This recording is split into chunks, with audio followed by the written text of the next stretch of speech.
approche réflexive, mais plus en santé mondiale, parce que je viens d'une formation en sciences infirmières. J'avais beaucoup vu l'approche réflexive, mais par rapport à ma pratique clinique. Puis aujourd'hui, en écoutant l'expérience des autres, je me suis rendu compte que j'avais beaucoup à apprendre sur le milieu de terrain, parce que je n'ai pas encore été sur le terrain, mais je me sens déjà un peu plus prête. J'ai vraiment adoré l'atelier. Ça va m'aider à considérer des enjeux que j'aurais peut-être pas pensé avant. Je ne pensais pas que ça allait être aussi difficile d'entrer en contact, par exemple, avec l'élite, mais maintenant j'ai appris des expériences des autres, des trucs un peu à faire avant. Ce que j'ai appris aussi, je dirais, c'est les points de vue des autres. Donc, on avait des façons différentes de voir le même problème. Puis, ça m'ouvre un peu l'esprit. Donc, oui, j'ai beaucoup appris. Mais aujourd'hui, ça m'a fait réaliser que je peux me préparer pour avoir une démarche à suivre. Puis qu'il faudrait que j'intègre une partie de l'approche réflexive dans ma démarche prévue pour que je m'en souvienne une fois que je serai rendue. Des questions, par exemple, j'ai beaucoup appris qu'il faut trouver une congruence entre notre projet et les attentes des communautés locales, de leurs besoins, de la façon de les aborder, est-ce que ça leur convient. Reconnaître l'expérience aussi des gens qui sont là-bas. Donc, il faut que je me pose des questions. Quels sont leurs savoirs déjà? À quoi ils s'attendent? Est-ce que moi, je suis choquée par certaines des pratiques ou de leurs opinions, de leur façon de voir? Est-ce que c'est des préjugés? Donc, c'est une question importante, c'est reconnaître mes valeurs puis les préjugés que je peux avoir. Non, j'ai beaucoup aimé l'atelier.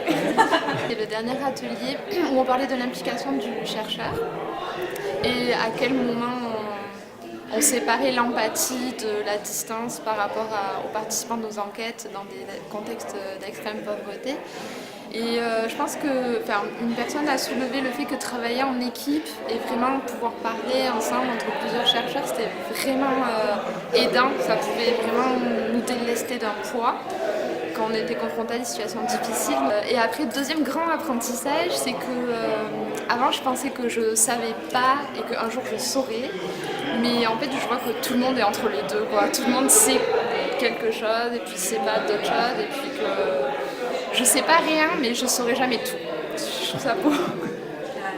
Et justement, en fait, l'atelier de l'implication du chercheur a été très émotif. On était plusieurs à parler du fait qu'on a vraiment été bouleversés. Deux personnes se sont mis à pleurer en entretien aussi. Enfin, des choses, j'avais jamais parlé avec des gens qui avaient eu autant d'émotions que moi. Et un deuxième atelier pour mon prochain terrain qui va me servir, c'était l'accès aux élites. Donc, savoir que celles qui ont déjà eu des entretiens avec des élites politiques ont eu des problèmes aussi et qu'elles vont pouvoir m'aiguiller pour la suite.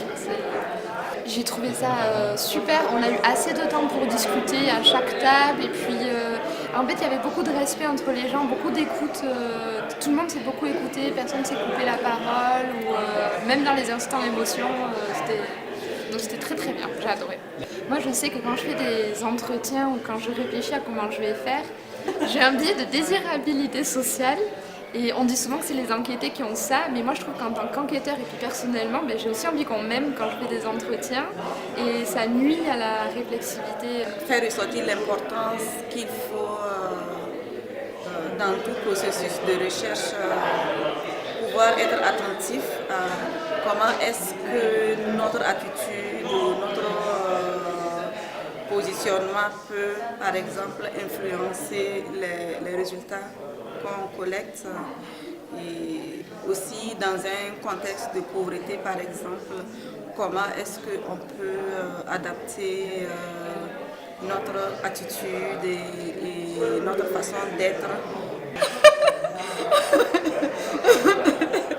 Ce matin, quand les gens ont commencé à se présenter et tout, j'étais comme, oh, ça parle de santé mondiale, puis j'étais un peu comme sceptique de devoir apprendre quelque chose. Mais avec les ateliers de l'après-midi, c'était très fascinant. J'étais très contente, puis ça me met déjà dans ma logique de projet de développement professionnel. Puis ça apporte aussi des éclairages sur mes questions sur la réflexivité. J'avais de la difficulté à situer à quel niveau on doit adopter une pratique réflexive.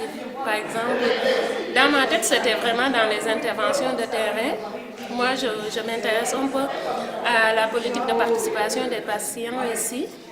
Et je croyais que c'était plus applicable dans ces contextes d'intervention de terrain, comment interagir avec les bénéficiaires pour qu'ils mieux les comprennent puis leur apporter des réponses adéquates à leurs attentes.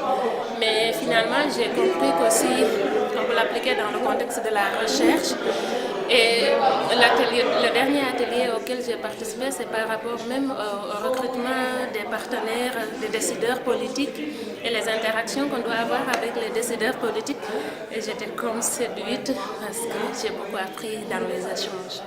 Ce que j'ai retenu, c'est que dans nos pratiques quotidiennes, que ce soit dans le domaine de la recherche, que ce soit dans le domaine de l'intervention, nous devons toujours faire preuve de réflexivité, essayer de se questionner sur nos pratiques, de voir comment interagir avec son environnement, chercher à comprendre sans juger, et puis aussi mieux comprendre le contexte pour apporter des réponses plus adaptées aux attentes des personnes avec qui on travaille.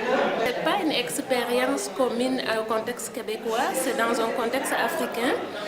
Donc j'étais très contente d'en parler pour permettre aux autres aussi de comprendre le vécu, mon vécu puis mon background.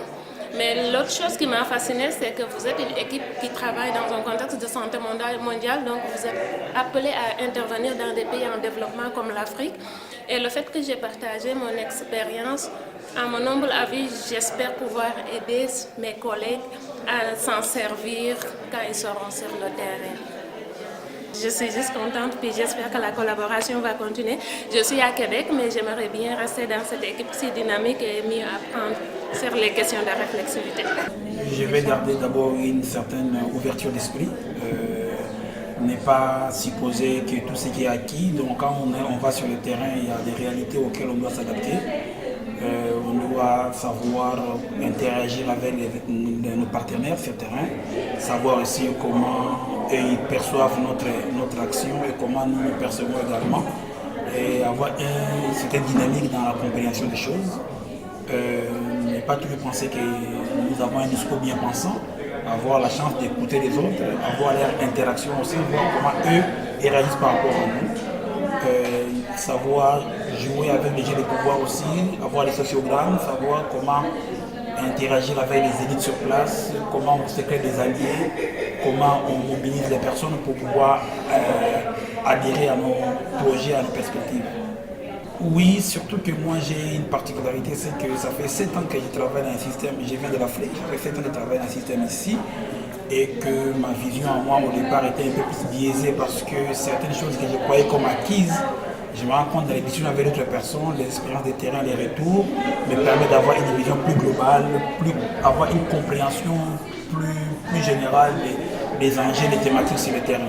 J'ai participé à la mise en œuvre d'un plan opérationnel de démarrage d'un projet, donc c'est-à-dire de rencontrer les partenaires, de leur expliquer, leur présenter le projet et de construire avec eux les activités, les échéanciers, valider les échéanciers et les budgets.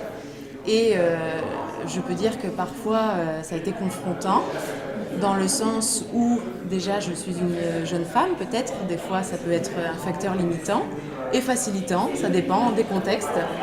Donc ça prend vraiment le temps de créer les liens de confiance et donc de rencontrer les partenaires, prendre le temps de s'asseoir avec eux. Et quand un des apprentissages que j'ai fait, c'est que quand j'ai un malaise, je le dis en fait. Et c'est pas toujours évident de le dire à une personne qui est d'une culture différente, qui va pas forcément comprendre mon malaise, qui va se dire c'est quoi ces petits caprices, enfin, mettre une image et décrire son malaise, le communiquer pour rompre les blocages. Et ça a vraiment été un apprentissage que j'ai eu récemment. Ça nous semble évident pour des fois des façons de faire ou des façons d'être sur le contexte, mais si elles reviennent aujourd'hui, c'est parce qu'elles posent encore des problèmes et que ça, voilà, c'est toujours des difficultés. Alors c'est toujours étonnant de se dire ah bon, il y a encore des gens qui peuvent se comporter comme ceci ou comme cela. Donc,